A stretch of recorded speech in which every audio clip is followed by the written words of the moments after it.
রাজধানীর কাকরাইলে জাতীয় পার্টির কেন্দ্রীয় কার্যালয়ে আবারও অগ্নিসংযোগ, হামলা ও ভাঙচুরের ঘটনা ঘটেছে। শুক্রবার 5 সেপ্টেম্বর সন্ধ্যায় এ হামলা শুরু হয়। এক পর্যায়ে কিছু লোক কার্যালয়ে আগুন ধরিয়ে দেন। প্রত্যক্ষদর্শীরা জানান, সন্ধ্যার পরপরই কিছু লোক জাতীয় পার্টির কার্যালয়ে হামলা চালায়।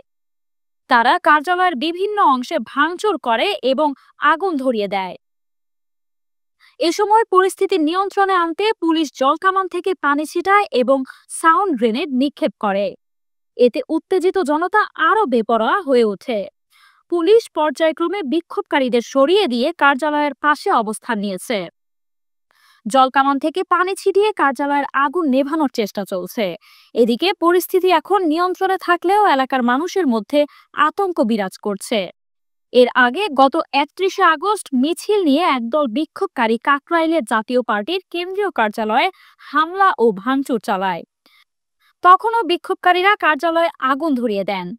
পরে পুলিশ এসে হামলাকারীদের লাঠিপেটা করে সরিয়ে দেয়। হামলাকারীদের সরাতে ও কার্যালয়ের আগুন নেভাতে জলকামান ব্যবহার করে পুলিশ। প্রিয় দর্শক, এই ছিল সর্বশেষ সংবাদ। পরবর্তী সংবাদ পেতে ক্লিক নিউজ 24 এর সাথেই থাকুন। ধন্যবাদ।